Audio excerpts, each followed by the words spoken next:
If you haven't heard about Anchor by Spotify, it's the easiest way to make a podcast with everything that you need all in one place. Let me explain. Anchor has tools that allow you to record and edit your podcast right from your phone or computer.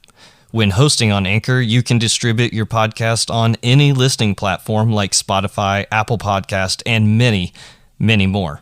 It's everything that you need to make a podcast all in one place. And best of all, Anchor is totally free. Download the Anchor app today or go to anchor.fm to get started.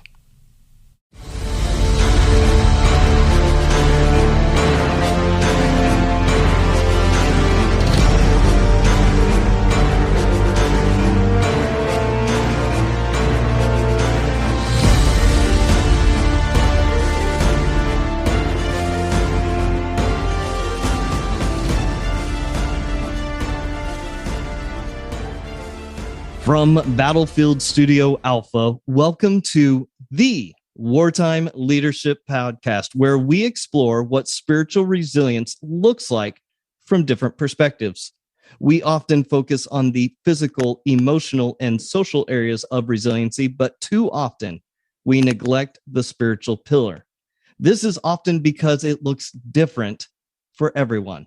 We will be exploring what spiritual resilience looks like in the lives of our guests, who are people from all different walks of life. I'm your host, Nathan Coy, and today's episode is sponsored by Success Draft, where we help you transform your dreams into drafted plans. Head over to successdraft.com to get started on your future today. Today, we welcome Kim with 100 Acts of love.com. Oof, Kim, that just says a lot in the name itself. How are you doing today? I am good, Nathan. I'm really excited to be here. You know, leading up to this, just the conversation, the back and forth that you and I were having, this is going to be good. That's all I can say. It's just going to be good. So now I have started this new thing where I have a random question generator app. Yes, that is the name of it. Random question generator. And we're just going to try this. And it hasn't worked out a few of these latest times, okay. But we're going to try it now. I'm going to start a streak of it always working out. Fantastic. Okay. It's your 75th birthday. Where do you see yourself? Ooh, good question. Okay, this is actually fairly easy. My 75th birthday is going to be celebrated in some mountain place with a big lake. I have a huge house and we're going to have an incredible party. I will have a kind of bus that will be running from the airport to the house so people can, come down. I will have made friends with my neighbors so that they'll be letting some people stay in the house. And we're just going to have this kind of huge, we're going to start it we'll start early at around 12 noon, but then we'll roll into the evening with some really good food by some chef that I flew in from someplace. Lots of different kinds of food, and people are going to bring instruments and we're going to sing and we're going to play games.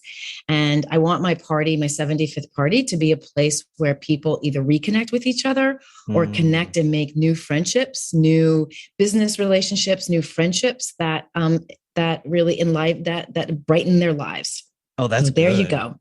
Oh, that's really good. And I like how you said that you have this huge house, but yet you have so many people over. You have to be neighborly with the people next to you. Exactly. And my neighbors, of course, will be coming, and they'll be happy to let people come stay at their place. Hey, I'm having a party, but you can't come. Right. And people stay with you. But people can stay with you. Right. And people can stay with you. Are you okay with that? See, that I like. All right. Hey, would you lie to keep your best friend out of prison? Probably yes.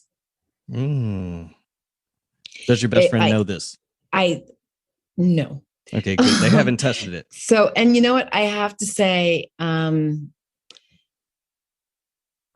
it would really depend, because I have to think about the immediate ramifications versus the long-term ramifications. And the long-term ramifications might be something that's really affecting my soul. right? It might be really heavy and weigh on me. So immediately I'm like, yep, let's keep you out of jail. But then long term, I'd be like, yeah, you murdered that person and now you're out for free. So I'm not so sure. You know what I mean? Yeah. So I think there's of course a lot of caveats, but I'd have to weigh carefully the short-term benefit, because some things have great short-term benefits, but really hurt long-term. And some things were really painful short-term, but are very freeing long-term. And there's that whole idea of double jeopardy where they can't be tried a second time, but you could. I could, yeah. So there's that. Yeah, that is a good point. What's your point of view when, I like this one. What is your point of view about the idea of forever? Ooh. I don't know. It's a good one. Broad question. It is. We're going to get into this anyway, but I don't believe that we exist someplace else forever. I also think that we forget that sometimes what we're feeling in the moment is not going to last forever. And sometimes we react from those places in fear that we're going to feel this way forever. So we need to get out of it as soon as possible. Yeah. So I think those are the two things I'm going to say about forever. That's a really good question. I know. Wow. Like I'm sitting here just amazed at how good this generator is. You could do a whole podcast on that question. You know what? Maybe I will. Yeah. Maybe I will. Yeah. All right. So I'm going to go back to one of my oldies, but a goodie. What is one thing you find repulsive? Told you it was a good one. It's so funny. I immediately go to annoying, but repulsive is really strong. I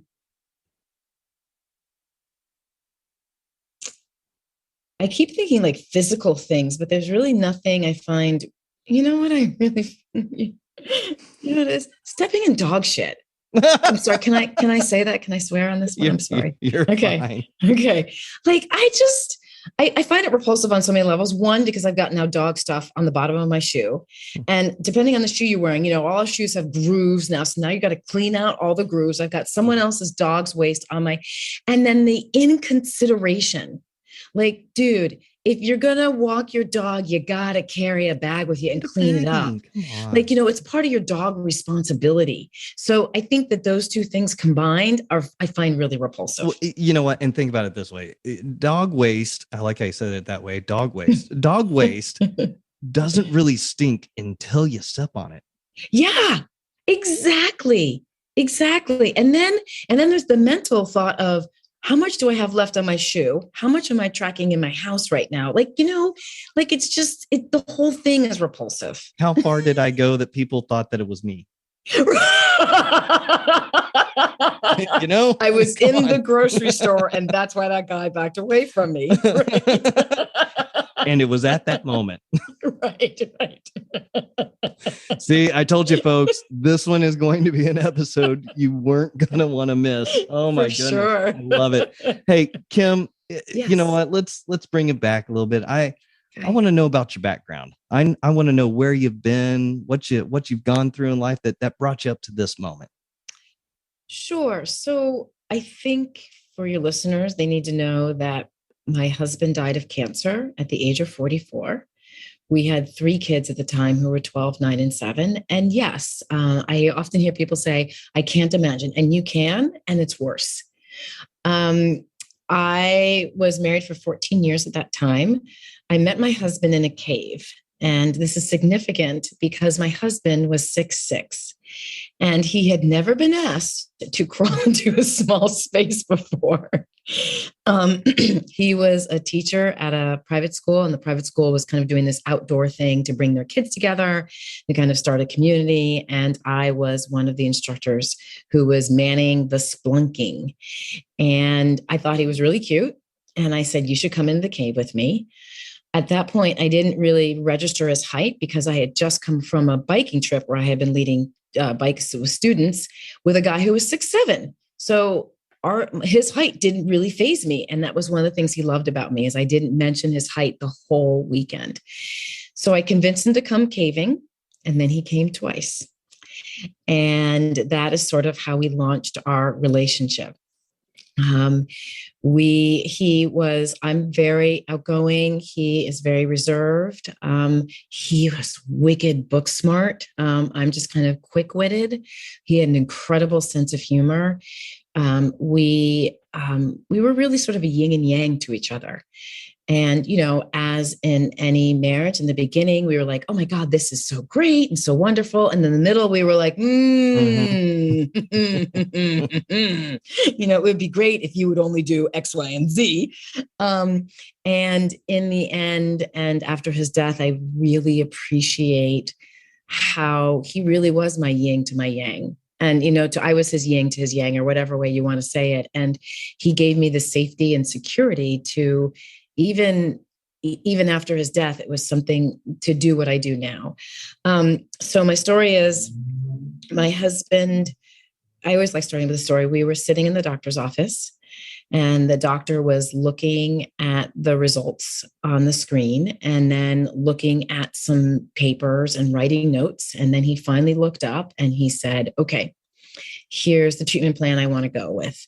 And he started to talk about the treatment plan, about the drugs. And then he said, by the way, you're not going to be able to work for probably 6 to 7 months because this regimen is going to knock you out. And then he kept talking and I stopped listening, because at that point we didn't have 6 to 7 months worth of savings in our account. And I just went into massive panic. Then a couple of days later, I heard my husband talking on the phone to his boss, and something about his tone made me get up from the couch, walk into the study, and kind of like, what's wrong? And he had just gotten off the phone as I walked in, and he did not look good. I mean, yes, he had cancer. It was stage 4, so he wasn't looking good anyway. But he looked worse. And my heart sank. Like, I thought, oh my God, he just lost his job. Like we're out of insurance. Like my head was spinning. And he said, Tom just said that they'll cover my salary for the amount of time that I'm in treatment. And we both just stood there, right, blown away. Wow. And it was really at that point that I began to see, one, how companies can help, but also we started telling people about the cancer. And what we found was that some people were really helpful and knew what to do and knew what to say and sort of took action, but many more people didn't know what to do and what to say. And there was a lot of shame involved in this, because I thought that the things that I had said to people prior to my husband having cancer were really helpful. And I discovered that the things I did say to them prior to this experience weren't helpful at all. So during this time, it was sort of an unsaid rule. My husband's job was to beat this cancer, to get himself disentangled. And my job was to hold down everything else. And that's exactly what we did. He was cancer-free in 7 months. And he slowly started going back to work, and we started to rebuild. Prior to this experience, I always thought that when people were cancer-free, it was like they had this new lease on life and they were really excited and they were doing things. They had bravery and courage to do things that they had never done before. And that was not our experience. Our experience was that there was chemo. There was, after effects from the chemo that were still affecting him 6 months down the line. Cancer brings out the best in your relationship and the worst. So there was this kind of rebuilding and reconnecting with each other. My husband was a pure co-parenting partner. And so I had taken over the reins of that. So it was kind of this wrestling of him getting back those reins. So we spent, a good 6 to 7 months, close to a year, rebuilding everything around us before we sort of felt like we were back on stable foundation. Then the cancer came back, and it came back about a month after he had had scans that proved that he was clear. So even the cancer doctor was like, it can't be, even those symptoms you're saying, it just can't be, because you just had scans and they were all clear, So it came back. It came back just before Christmas. On New Year's Day, I took him to the hospital because he said he was having trouble breathing. And they found a blood clot, and then they found these spots all over his lungs, which is where the cancer showed up for the first time. But they couldn't tell whether those spots were the old cancer or whether it was new cancer. So they went in and did a biopsy, and it was the new cancer. Some of them were the old and some of them were the new. And then 4 months later, he was dead.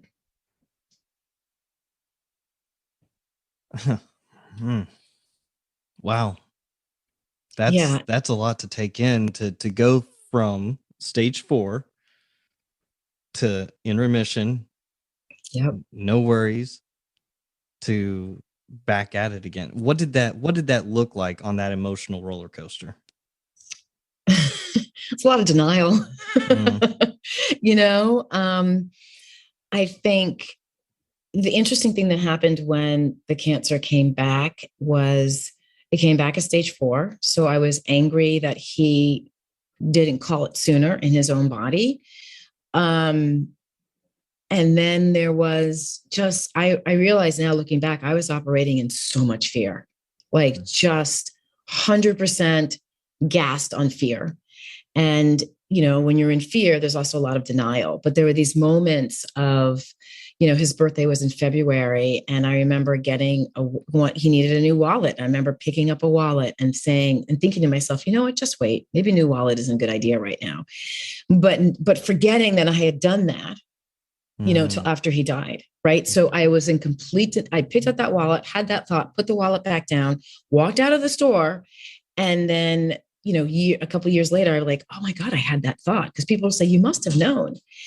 And I didn't, at some level, I probably did. But the idea of being in this world without my husband and raising these 3 children on my own was something that I couldn't go there. I just couldn't go there. So there was a lot of denial up until the final days.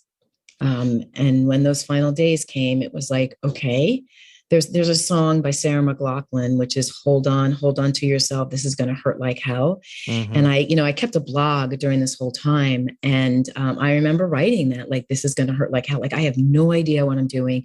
I have no idea what I'm going to experience. I have no idea at all how much this is going to wreck our lives, but I know it's coming.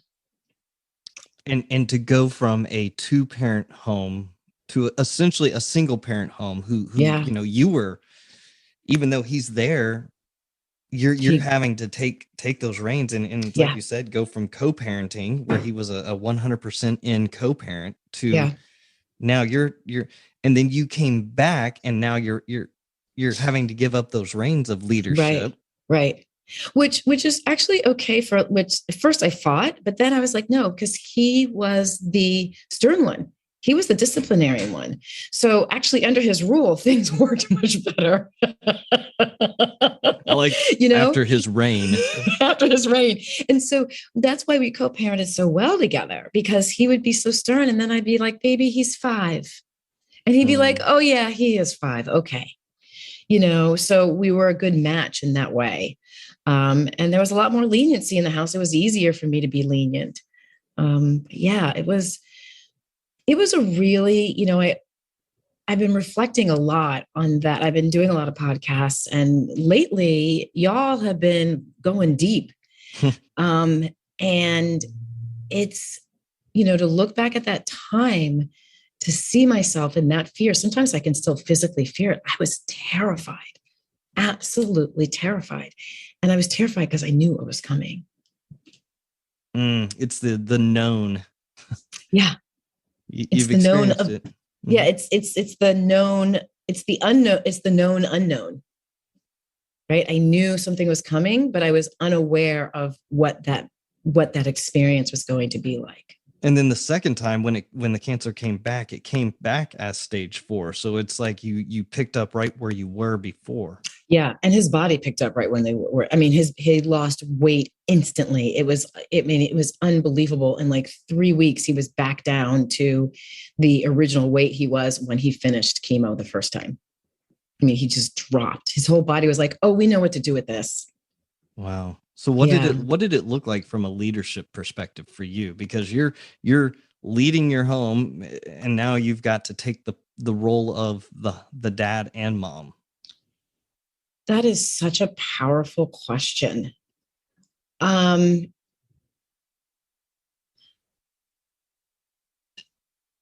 I I think it was, first of all, I thought I was temporary.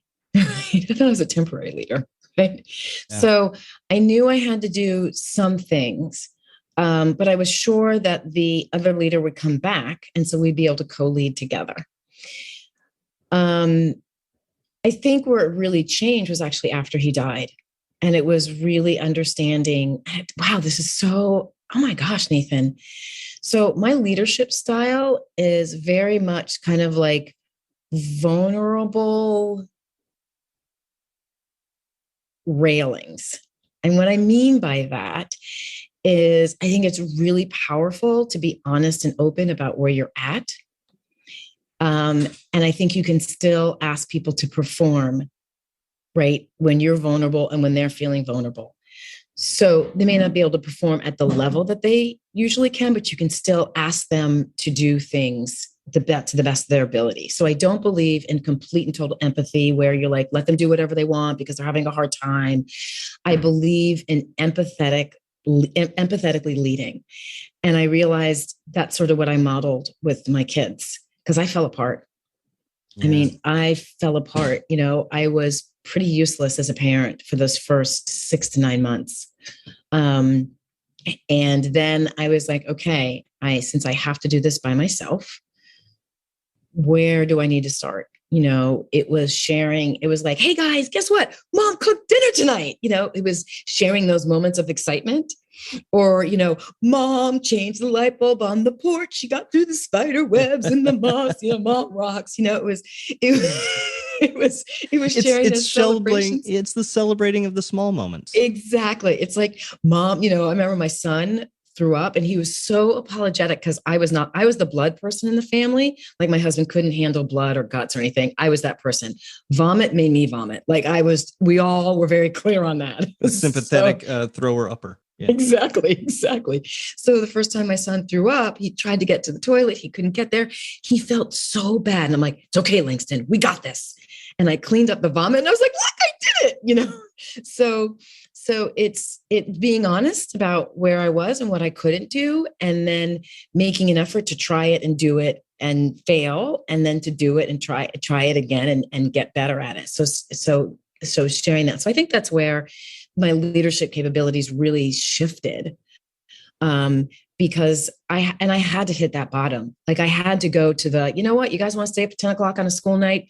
Go for it. Like, you want to do a sleepover on a school night? You win. I had to get to that point where and it was probably very scary for them. I had to get to that point where I had to let it all go so I could sort of like hit that foundation of, okay, so you got to rebuild. How much of your old self are you going to bring in? And how much of your husband are you going to bring in? Yeah. And because it's like you said, it's that yin and yang effect where they were so used to the balance that when it wasn't there any longer, it kind of threw them off as well. Exactly. Yeah. And, they were being thrown off already because he was, he would come to the kitchen table and he would share a story or two. He loved to tell stories and the kids loved his stories. And then he'd go lie down, and the kids would kind of pop in and out of the bedroom, but he wasn't the stern father that he had been, before. He wasn't that guy who was like, no, you need to go to bed right now. And I don't care that you didn't brush your teeth. You had your opportunity to brush your teeth. You didn't brush your teeth. Now you're now using it as an excuse. No excuse. You're going to bed. So, that's the way he parented, and very kind and loving. Those kids always knew that they were loved and cared for. But that's the way he parented. And so that was already shifting when he had cancer. I never thought about the reverse. My leadership, when I deal with a lot of this type of stuff, I always think about it in the role of the other person that's with me. So like skinning your knees, if we're out on a run and they skin their knees, that's right. Okay. That's a lesson learned. Right. If they fall on their face, then that is bad. Right. But I never thought about it on the reverse where it was myself. If I skin my knees, it's okay. It's a lesson. Right. That is powerful in its own right. Now, how did they transition into that? Like, how did they support you in that way?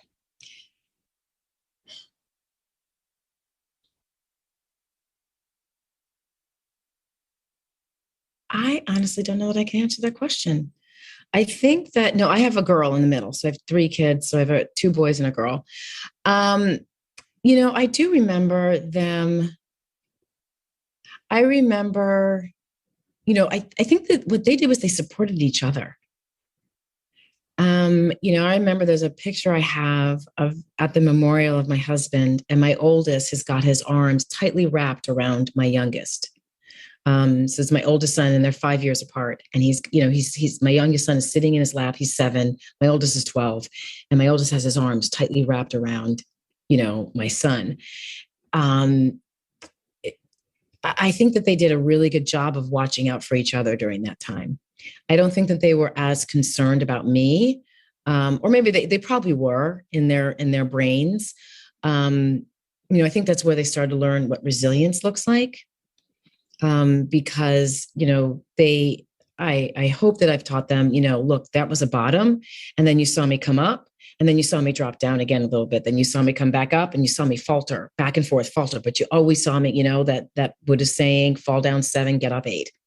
And you always saw me getting back up. So I hope that they saw that. But really, I think that they spent a lot of time with each other, comforting each other, talking to each other. And there were times where they came in, I would be crying, and they would come in and sit by me and hug me, and so that was really sweet and kind. And it was awkward too, because I was like, I'm the mom. I'm not supposed to show these kind of emotions. I'm not supposed to fall apart like this. I don't want them to feel pressure. But at the same time, I also learned it's really important that kids learn that they have power to help too. And if you're a parent who's falling apart, letting your children be of service to you, it can be one of the greatest gifts you can give them, because they can see, like, I do have power. I can make someone feel better. And it's hard, because as adults, we don't like that.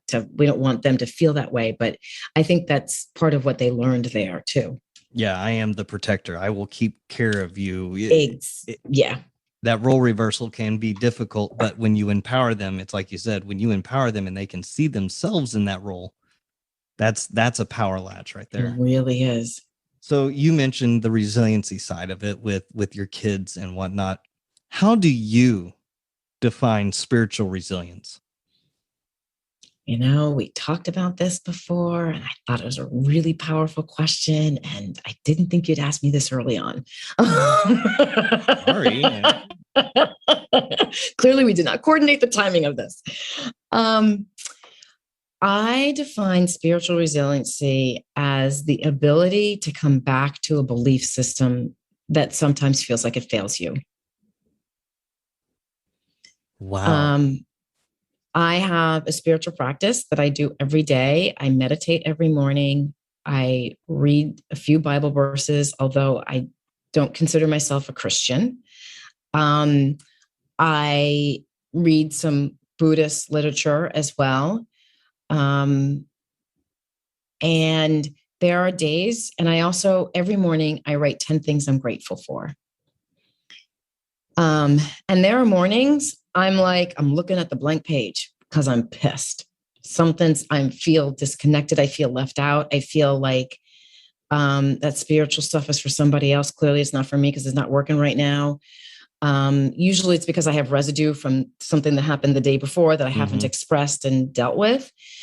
So I think it's just coming back to it. And this doesn't happen sometimes just one day in a row. Sometimes it's 7 or 8 or 9 days, or I'm going through something really hard and I feel resentful with my relationship to my higher power. And it's being able to come back to know that higher power is still there, even when I don't believe in it, even when I'm pissed at it, even when I think it's full of baloney. It's being able to come back to what I firmly believe in, and even in pieces. Like I come back sometimes. I mean, seriously, sometimes writing that 10 list of things I'm grateful for, I'm like, okay, fine. I'm grateful for the pen. I'm grateful that I could afford this notebook. I'm grateful for my mouth guard. Like sometimes. Well, I was going to ask you, when you feel like that and you're looking at the page, do you ever leave it blank, or do you force yourself? I force myself to find things I'm grateful for. And like I said, sometimes it's like, okay, I'm grateful that I was able to get up and go pee. I'm grateful that my bathroom is 10 steps away, 15 steps away from my bedroom. I'm grateful that I have green out my window. Like sometimes it's really like I'm grateful that I look younger than I think I am. Like sometimes I'm scratching at the surf, like digging hard. I'm grateful for the sheets that I have. I'm grateful that I had a hot flash last night because it means I'm alive, right? So sometimes I was about to say, it's the small things that we forget about. Exactly. It's the small things that really add up, that maybe there are days when we need to reflect on the small things in order to be grateful for the bigger things when they're there. Yeah. I have rarely put in my journal, like I'm grateful for my life, because that's just, it feels so general and it feels so big. There are moments where I'm like, oh my God, I'm so grateful for my life. But usually it's smaller things. Like I'm really grateful that this is a practice that I have. I'm grateful I'm on number 9, of the 10 things. Exactly. It's a win in my book. Exactly. Or sometimes I'm like, wow, I'm grateful I wrote to 15 today because I felt needed to do that. So I think the more specific you are with your gratitude, it's not that general, like, yeah, I'm grateful I took another breath. Yeah. If you can get really specific about it, I think it's really powerful. And there are days when that's been challenging for me because I felt so disconnected from my spiritual source. And that's understandable, right? When you take that moment to actually write those down. Now, I kind of do something a little bit different. I write a few things. I don't put a number on it. Right. For wins. For the day. That's great. Yeah. That's another powerful one. It's a gratitude practice. Absolutely. Absolutely. And that's really what I think matters the most. And with what you've gone through and how you've experienced spiritual resiliency in your own life, how do you continue to build it into your life? I know that you said that you read, you do these other things. Is there anything else that you do? Yeah, I mean, it all depends on the day. There are times I'm on my knees before a meeting, but I think the main thing, actually, this actually goes right into the work that I do, because I am so grateful for the way that people showed up for us. I am so grateful that I got to see that I got beyond the resentment and I got to see the fear and the discomfort for those who didn't know how to show up for us, that I wanted. And I'm grateful that I felt so driven to do something for them, and actually really for me, because I was that same person before my husband got sick. So that's what really pushed me to first write the book. I wrote a book called 100 Acts of Love, A Girlfriend's Guide to Loving Your Friend Through Cancer or Loss. Guys, it's not just a girlfriend's guide, it's a guy's guide. And I wrote it. It's, because if 1 in 3 of us is going to get cancer, the other 2 need to know how to be helpful. And I saw, this took a couple of years, but I saw their discomfort and their pain and their feeling really bad that they didn't know what to do, and feeling like, feeling like everyone else knew what to do, which wasn't true at all. But, when you don't know what to do, all you see are people who do know what to do. Right. So you focus on that. So that, I really became so grateful for the support we had, because we really did. We had communities supporting us. We had no idea of the kind of communities we were part of until my husband got sick. And we had zigzagged. We had lived at all different parts of the country, and those communities came together and reached out and said, we love you and we care about you. And the book is titled 100 Acts of Love, and my website is 100 Acts of Love.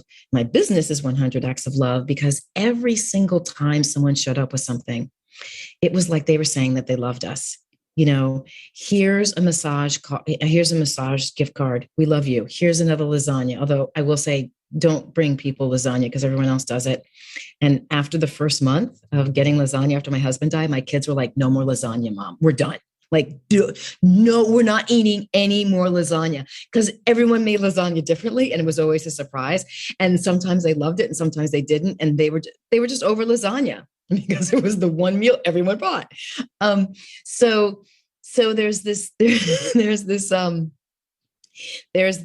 I wanted people to know how to show up for people because it meant so much to me. I mean, it is the foundation of who I am today. I mean, it's that rock bottom was, there wasn't really a rock bottom. It was a foundation of people supporting us and telling us every single day how much we mattered to them, how much my husband mattered to them by giving us these little things. And that's how I was able to build the new house of Kim was on that foundation.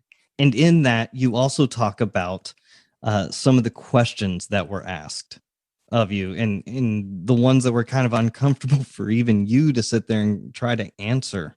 What were some of those questions that were asked of you during that time? So a lot of people mean well, but one of the things people say, so there's two things I want everyone to know. Please don't say, if you need anything, let me know. And it sounds so helpful. And in the moment, you really do mean anything. If someone said, I need a piece of cheese from the moon, you'd be trying to get in touch with NASA to figure out how you can get a piece of cheese from the moon, right? But then you'd walk away an hour later and go, yeah, not that piece of cheese. Like, I can't do that one.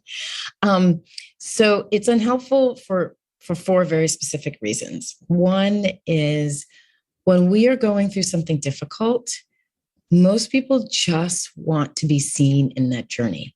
They just want someone to go, holy hell, this sucks. And that's it. They want to be honored. They want, think about when you come home from work, you had a bad day, and you call your mom, your sibling, your parent, your spouse, your partner, whoever it is, you talk to your dog. Sometimes talking to dogs is really great because they seem to be paying attention. And so Absolutely. It feels really good, right? So that's what people want. People want to be seen in their pain. The second reason it's not helpful is, what is anything? Right? It's a big word. And I had a toddler. Did anything mean that you were going to take your brand new detailed BMW and go to pick up my vomiting toddler at preschool? Or did anything mean that you'd be happy to drop off a bottle of wine? Right? Anything is too big a word. The third reason it's not helpful is you're asking someone who is major league, like not in their head. They are not dealing with 52 cards in a deck. They may look good. Maybe they look good, but they don't have 52 cards in a deck. So you're asking them to take apart their day and to find the one thing that you might be able to do. And the fourth reason it's not helpful, because you're asking them to ask you for help. And I don't know about y'all, but most of us are not good at asking for help. And even when you're in a crisis and you need help, it's so hard to ask. And I just can't imagine that I'm going to ask you to do something that you may not even want to do, and to hear you go, oh, okay, like that hesitancy, like, heck no, I am extremely vulnerable. This is the most vulnerable part of my life. I'm not going to take that risk. So that's why it's not a great phrase to use. I always say, be specific. Like, we all have our helping superpowers. Mine is going to the grocery store. Do not ask me to bring you a meal. Even talking about bringing someone a meal, like, makes me get anxious. Like, I'm like, do they want string beans? Do they want them fried? Do they want, like, I have an air fryer. Can you air fry string beans? I don't know. What goes to string beans? Cranberry? I don't know. Cranberry sauce? I don't know. That seems to, like, how big of a lasagna do I need to take? Exactly. Let me pull one out of the refrigerator from the last time. Exactly. I start to panic. But if you need something from the grocery store that's not in the grocery store, I'm going to talk to that store manager. I'm going to find out when it's ordered, and I'm going to be there to meet that truck. That's my helping superpower, right? We all have helping superpowers. So tap into whatever yours is and offer it. The book I have is transcribed. What's the word I'm looking for when you give a book to someone? You say, this is for so-and-so. Dedicated. Thank you. Good grief. I'm even lost. I'm like, oh, crud. I know what she's talking about too. Right. So the book is dedicated to a gentleman named Kinney, who works at the Venice Farmers Market. And the reason I dedicated it to him, because when he heard my husband had cancer, when I shared the news with him, he said, well, if you need anything heavy moved, let me know. And I thought it was an odd offer, because I was like, all right, thanks. But guess whose offer I always remembered? And guess who I called when we had a grand piano that I decided I wanted to rearrange the living room and I needed this moved? I called Kinney. So the more specific you are with the offer, and the more you offer more than once, the more likely the person is to call you when they need that one thing. right? So that's a phrase I always say, don't say. Another one, and then we're going to stop because I could go on this topic. We could do a whole podcast on this. Another one is, how are you? And people say it like that, and they want to touch your upper arm. They touch your shoulder or upper arm. They care, and they just go, how are you? And I'm sorry, folks. I'm looking at her face when she says this too. I'm sitting here going, that's me. We all have done it. Here's the thing, y'all. Take that stick, hit yourself with it once, and then throw it away because you didn't know any better. Like, there's not a class in high school that we're all supposed to take that teaches us this. It's supposed to be something we learn from osmosis, but no one knows what to do. And so when you say, how are you? You are basically, it's kind of an invasive question. You're saying, tell me everything that's going on with your life, you poor thing. I feel so sympathetic for you. Please tell me so then I can go tell someone else. And what your audience can't see is I've got my hand resting in my chin, resting in my hand, being like, ooh, do tell, right? It's kind of a nosy question because you want the blood and guts of the story. And the person may or may not feel like telling you the blood and guts of the story. A better question, such a simple twist. How are you right now? Or how are you today? Right? That's very different. And the tone is very different when you're asking. It implies that you really do care. You don't want the blood and guts of the story, but you're really asking for, how are you at this moment? It implies that you get it, that you get the journey. You may not have lost your husband or a child, but just by asking that statement, you get that this is a difficult journey, and that where that person is right this very minute, they may be okay. They may burst out crying when you ask that question. And your only job at that point is to stand there and be this open vessel for them to dump into. And there's a level of care within that, yes. Right? Don't ask a question you don't care to know the answer to. Exactly. Or you only want the good juicy bits too. Yeah. Right. Yeah. But, I want to go back and visit something that you said. You said that your husband's work gave him however long he was going to be gone for, paid him his salary during that time. So it sounds like he had an office environment that wanted to come behind him in that way. Yes. So thank you, Nathan, because this is the lead into what I do now. I'm an HR person. And I went back into HR. I'd been stay at home for 12 years. I went back into HR after my husband died. And my very first job was working for a president, was HR to a president of a company whose wife had cancer and then died. Oh, wow. And I kind of thought, this is the naivete. I thought, well, companies know what to do when this happens to someone. They know what to say. They know to give this person room to grieve. They know that he's going to be cranky and pissy probably for up to 6 months. They know he's not going to be able to perform at the level that he once was. They know it may take up to a year. Like, everyone knows this, and they didn't. And so I started to kind of step in very clumsily. Like, people are like, we need to bring a plate of deli meats. And I was like, no to the deli meats. No. There's he's one, and he's got a son, and all those neighbors are bringing all the deli meats. We do not need to bring deli meats. But when he lost his temper much, much quicker than he used to, I had to step in and go, hey, that's the grief talking, and here's how you can manage it. Right? When the CEO of the company said, your job is to kind of keep him under wraps, I was like, hey, you can help him with this by maybe talking to him about what's on his plate right now and removing a few things, right? Like, so companies, I was so surprised that companies didn't know what to do. And of course, this happened over and over again as I continued in my HR career. I found organizations again and again and again that didn't know how to talk to an employee who's dealing with cancer. That, one manager was trying to help and removed all of the projects that this employee loved doing and left them with the projects that were kind of nothing. And what that lesson taught that employee was, one, obviously, I feel like I'm not important, that they don't trust that I can get the work done. But it taught everyone else, if you're sick, don't tell anybody, because they're going to take the things that matter the most to you away from you. Right? So it sowed a tiny little bit of distrust, tiny little bit of distrust in the manager. But that tiny little bit of distrust grows over time. So I set out to fix that. And what I do now is I have a 5-step process that I run organizations through, that talks to them about, hey, here's what to say. Here is what to feel. Because a lot of times, we talked a little bit earlier, we come from a place of a lot of feelings. And if we don't get those feelings out of our system, they leak out of us, right? Think about the bad day that you have and you come home and you take it out on the dog or the kids or the partner, right? You just, all of a sudden you're snippy and you're mean. And then you realize, oh, it's because I had a bad day. Then you feel really guilty because it came out on people, on innocent bystanders. And that exact same thing happens when we have cancer or illness or grief in the workforce. We have our own ideas of how we would behave or how we have behaved in the past. And we put those ideas and judgments on this person.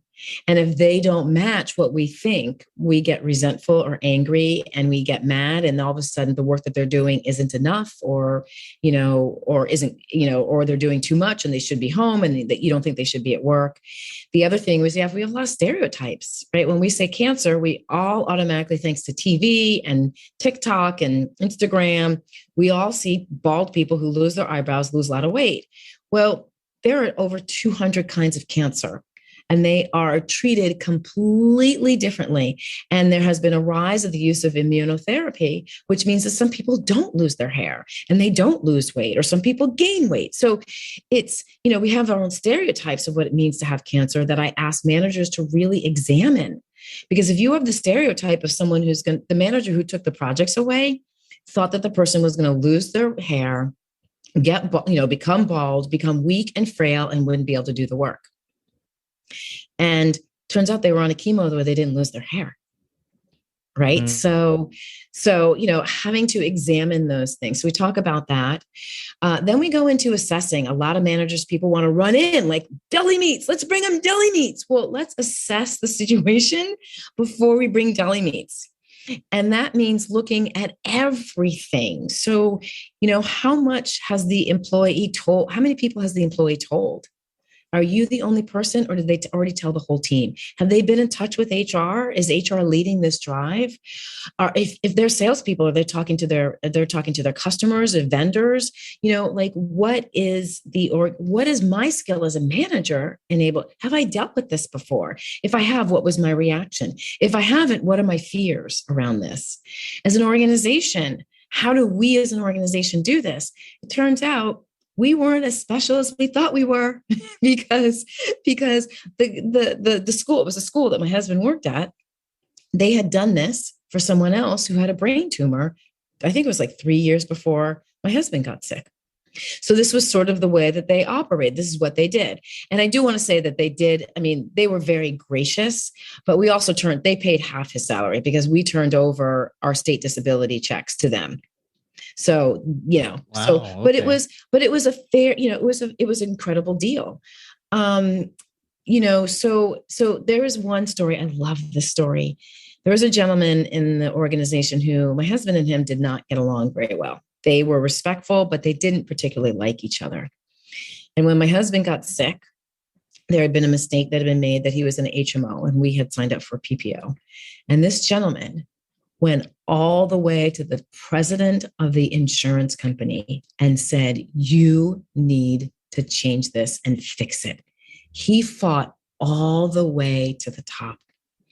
And that was sort of his mitzvah to my husband. It was the one thing he knew he could do that he could get changed.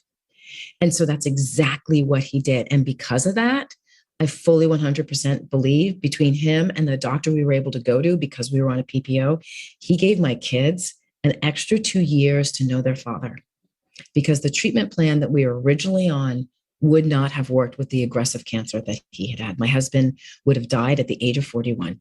And I am absolutely positive of that. And my kids would have been 4, 7, and 9 instead of 7, 9, and 12. And he gave that gift to us. So there's so many things that organizations can do, but I get a little ahead of myself. So there's assessing and really understanding. This is where the HR team calls up the broker of the benefits and says, what does our what does the insurance company we have, the medical insurance company, offer for cancer patients? Dig. I don't want to hear about, oh, we do this coverage. Dig and find out, is there a cancer care advocate? Do they have cancer nurses? Like, go in there and dig. So you do the assessment. And then the fourth step is that's where you come into the thoughtful action. And the thoughtful action is the guy who went all the way up to the president of the insurance company and got him to change it to a PPO. The thoughtful action is coming up with a work plan with the employee who's about to enter chemo. And it's probably going to be, they know it's going to be pretty rough, and say, okay, here's all the projects you have on your plate. You want to work. We want you here working. When is treatment? What do you think? How long do you think the side effects are going to last? And let's look at what can you do? What can you contribute within these projects? I'm not going to pull your favorite one, but what can you contribute to your favorite one, right? That's the work plan. The communication, thoughtful action is the communication plan. Maybe the employee hasn't told their team, but needs to tell the team. Right? Maybe it's a manager who has cancer and the team needs to know. How are you going to communicate that? Who the team's first worry is going to be the manager. Then the second worry is going to be, oh my God, what about my job? Right? So how do you answer those questions before they're even asked? What's your communication plan? What's the company's plan to support people moving forward? 46% of those who are diagnosed with cancer are between the ages of 25 and 64. Those are prime working years. Right? If you haven't dealt with a person who has cancer in your workforce, it's really just a matter of time. And so what's your organizational well-being plan, right? Because we talk about well-being as you bring in yoga and, exercise and financial well-being, but well-being can be simple acts that you take every day as a manager to take care of your team. And this is what this is all about. Well-being is how you manage your team through a crisis like this. If the person has lost their significant other or a child, you have the same conversation with them about a work plan. Like, you check in with them. What's your check-in plan with them? How much support do they want personally? Do they want people showing up at their doorstep with meals? Or do they want, a share ride gift card? Because they just driving to work right now is probably one of their biggest challenges at this moment. Right? So it's just kind of really taking those thoughtful actions as an organization, asking good questions and being able to take thoughtful actions. You're not going to be able to do everything, but there's the team that needs to be taken care of, the manager that needs to be taken care of, the employee that needs to be taken care of, and the company that needs to be taken care of, because everything we do affects revenue. Yeah. Yeah. And then the fifth one is that constant check-in and putting them into practice. So it's really understanding as an organization, this is what we do for people who have cancer. This is what we do consistently across the board for people who have cancer. Sometimes cancers come back, like in my husband's case, right? So what do we as an organization do when this happens again? It's really it's having the manager revisit. It's having the manager take some of the things that he or she has put into place during the crisis and saying, I'm going to hold on to these. So we do these on a regular basis. No crisis needed. It's preparing for the next crisis. I really like how you don't limit it to cancer. You don't limit it to just the one side, but rather that it's very broad, it's very, very open, and it's just it's taking care of people. It's asking the right questions to not be afraid to ask those questions. And I like it. I mean, it's not simple. No. By any stretch of the imagination, because every person is different. Have you taken the time to get to know your employee, to know them? Yep. So when something happens. Exactly. And that's the thing about what I teach. It's really just kind of management 101 in a crisis. Yeah. Right. It's understanding, knowing what to say and how to relate to somebody else. It's understanding your own emotions in any given moment. Is this really about them, or I'm just pissed off because last time this happened, this employee did X, Y, and Z. And I'm remembering, that I used to do that, right? I'm kind of really mad at myself, right? It's understanding a situation. You don't make a strategic plan without doing an assessment of what you have in place right now. You don't decide you're going to launch this project without understanding what you need to make the project work. It's then taking the action to do the project, and then it's reflecting, right? And what works. And it works.